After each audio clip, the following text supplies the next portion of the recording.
volta com o CBN Pautas do Dia e temos a honra de receber nos estúdios da CBN Amazônia neste mês de julho. Em julho tudo acontece. Rômulo está aqui com a gente, Salgado, Rômulo Pinheiro. Bom dia, bem-vindo. Muito bom dia, Tati. Muito bom dia, meu amigo Salgado em Macapá. Já te dei um bom tchauzinho dia, aí. Bom dia, Rômulo Pinheiro. Tudo em paz, tranquilo, meu amigo? Tudo em paz, meu amigo? Tudo beleza. Muito bom ter bem. você aí presencialmente. Muito Bacana. bem. Ele vem visitar a família, amigos, vem trabalhar também um pouquinho, né? E vem aqui na CBN Amazônia com a gente também para essa nossa conversa de toda quarta-feira e agora ao vivo e presencial aqui, né? Nas outras quartas é ao vivo também, mas de maneira remota. Bom, Rômulo, você traz dois assuntos aqui para a gente, para a tua análise dessa semana. O primeiro assunto, o Supremo Tribunal Federal invalidou os decretos do ex-presidente Bolsonaro sobre armas. Bora começar por aí. Bom, Tati, é importante a gente ressaltar que esses decretos já estavam aí fora de vigência desde o ano passado, desde 2021, mas foi importante para se determinar o alcance dessas medidas administrativas que tem abalo na lei. Então, o que o STF decidiu essa semana, na última semana? Que esses decretos, eles não têm o poder de alterar aquilo que já está previsto em lei, nesse caso, o Estatuto do Desarmamento. Você tem uma ideia, olha, Tati, uma das teses principais dessas mudanças foi a questão dessa facilitação do acesso a armas. E os requisitos que se tem no Estatuto do Desarmamento são muito claros, no sentido de que a arma ela é utilizada, ela pode ser acessada com caso de extrema necessidade. É necessário que se mostre a necessidade de ter acesso a essa arma.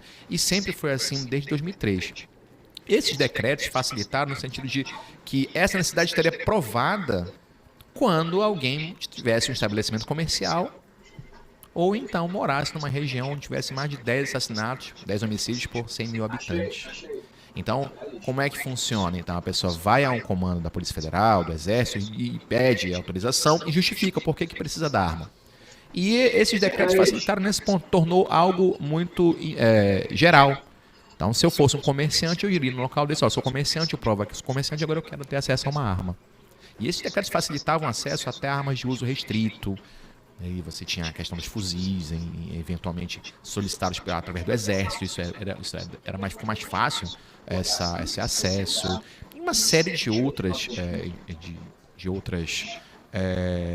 possibilidades que ampliavam não só o acesso a armas de uso restrito, mas também a munição.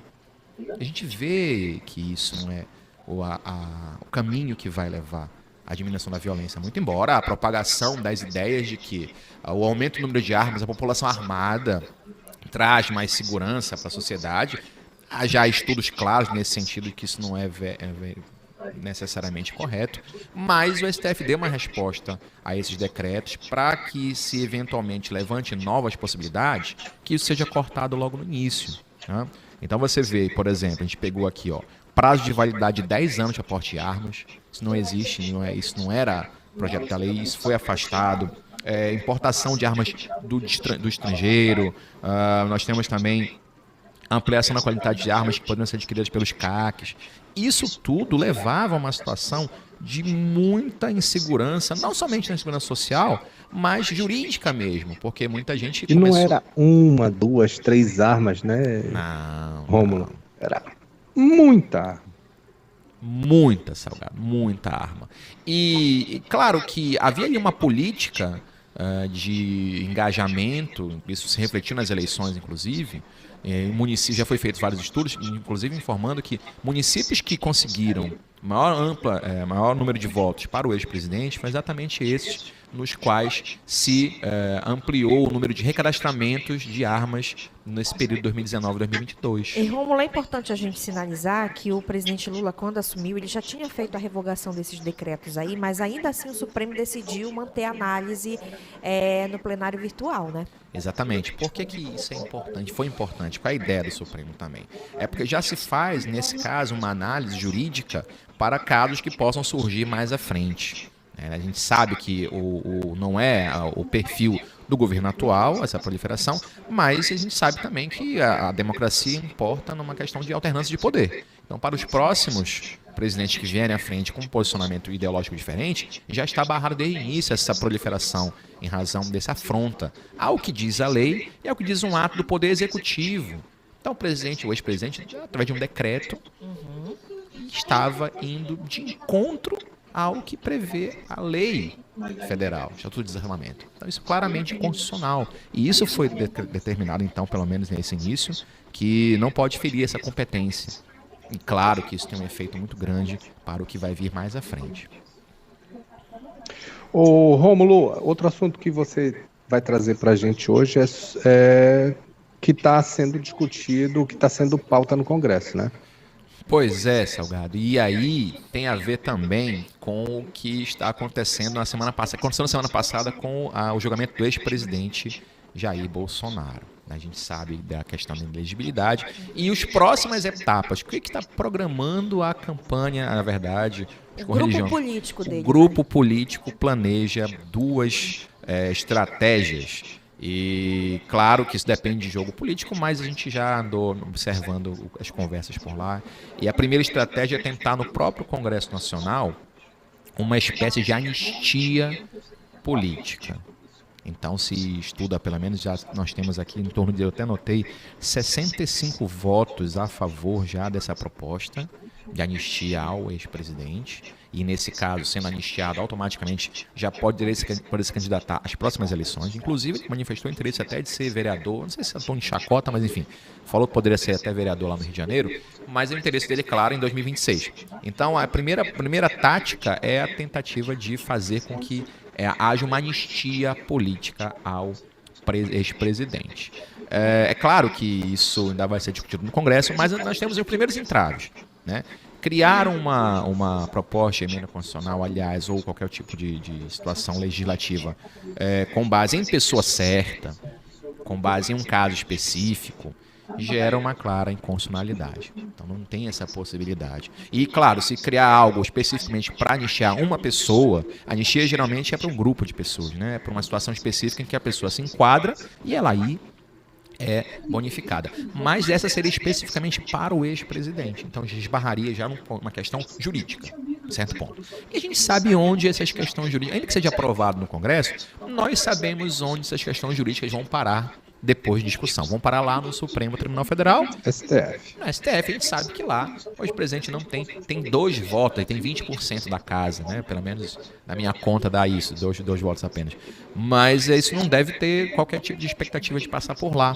E a outra tentativa, essa da anistia na questão política, a outra tentativa é uma liminar no próprio Supremo dessa decisão do TSE da semana passada. Então nós tivemos 2 votos favoráveis ao ex-presidente, do Cássio Nunes Marques e o ministro Raul Araújo. Então eles vão tentar fazer com que esses 2 votos prevaleçam lá no STF para pelo menos garantir uma liminar, para que essa decisão seja suspensa até o julgamento do mérito. E a estratégia é muito tranquila, muito fácil de perceber. Vai se tentar ganhar tempo até que chegue a próxima das eleições e ele possa se candidatar novamente, né? Mas aí é uma técnica jurídica, é uma estratégia jurídica, que muito provavelmente também não deve ter chance de êxito, já que lá no Supremo também as coisas não andam muito favoráveis ao ex-presidente da República. Bom, Rômulo, a gente está caminhando para o final do nosso papo aqui, mas eu não posso deixar de comentar contigo, de perguntar para você também sobre um assunto que está quente, movimentando prefeitos, governadores, segmentos da economia, que é a votação da reforma tributária. Há um pensamento da presidência da Câmara dos Deputados de colocar o tema em pauta até sexta-feira. Mas há muita divergência ainda em torno do projeto, né? O próprio relator já sinaliza no sentido de mudar algumas questões que foram pontuadas ali pelos governadores que estiveram ontem lá, 9 governadores, centenas de prefeitos que foram a Brasília na tentativa de encontrar o melhor caminho para essa reforma. Mas assim, eu sei que você na semana que vem vai comentar aqui com a gente, já vamos ver se até lá a gente já tem algo mais concreto. Mas há muita divergência em torno de uma questão do imposto único, né? Há uma preocupação muito grande dos estados, dos municípios em relação a essa questão do IVA. Mas são 40 anos já discutindo essa reforma tributária. E o Brasil não avança, né, Romulo? Verdade, você vê que eu vou começar até pelo Distrito Federal.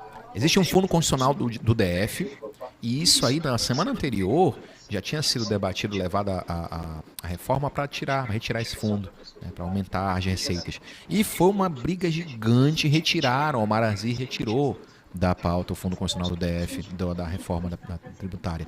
E veja que há muitos conflitos de diversas áreas.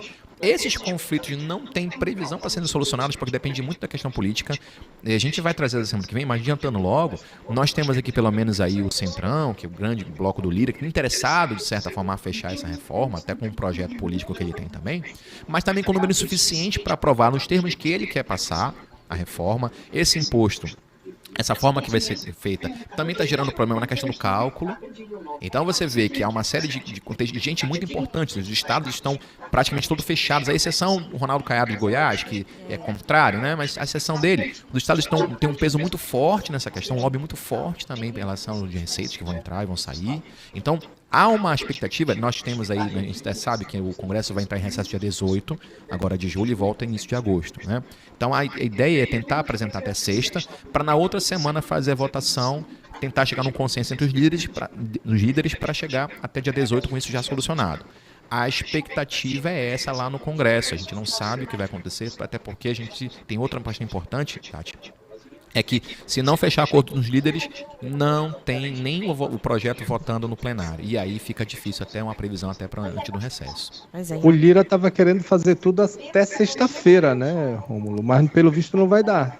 É muito difícil isso acontecer, sabe? A gente sabe do poder que o presidente tem, Arthur Lira tem, mas há ainda um lobby muito grande de indústria automobilística, indústria têxtil, o agronegócio, enfim, muita pressão para que isso não passe até sexta. Então vamos ver se ele tem aí essa elasticidade jurídica, aliás, política, que ele tanto propaga para tentar passar isso até sexta-feira. E você sabe, Rômulo, que os prefeitos que foram a Brasília, que estão em Brasília ainda, né, prometem ficar por lá ou deixar suas equipes, né, técnicas também acompanhando o desenrolar aí dessas mudanças que o relator informou que pode fazer no projeto. Os prefeitos sinalizaram que são a favor da reforma, mas que essa reforma precisava ser mais discutida, principalmente com os entes federativos, né? No caso, com os prefeitos, com as prefeituras também. Porque a gente está falando aqui de um tema que é complexo, é tão complexo que está 40 anos aí, passando de gestão em gestão, de congresso em congresso, e não se fecha uma reforma tributária para o Brasil. Mas a gente está falando também da vida de todos nós, né? Daquilo que a gente paga. Aquilo que a gente paga, por exemplo, vai abastecer o carro, lá está embutido o ICMS. E o ICMS entra nessa conta aí do imposto unificado, né? Que é o que está sendo proposto também. Então a gente tem que estar atento no que está acontecendo para a gente entender o que vem para a gente aí mais lá na frente, né? E sem também lembrar que há muito interesse de regiões. Sim. O interesse da região sul Sim. diverge do nosso aqui, da região norte, do nordeste é outro, e também tem esse embate nos próprios entes federativos. Exatamente. Né? Você vê que, inclusive, foi notícia há pouco no Repórter CBN, que o governo do estado do Amazonas, a gente sabe do projeto da Zona Franca de Manaus, né?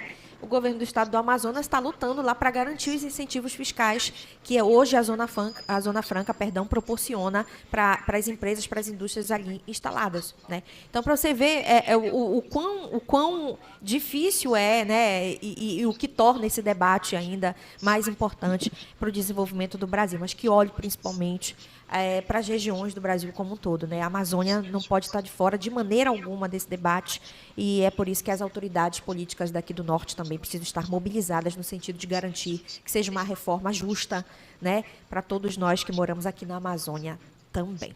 Bom, então semana que vem você por aqui de novo, né? Próxima quarta, uma reforma tributária aí já mais avançada, a gente vai traçar um panorama legal aqui para todo mundo. Perfeito. Muito obrigada, Rômulo. Até a próxima. Bem-vindo a Belém mais uma vez. Muito obrigado. Até a próxima quarta. Até a próxima.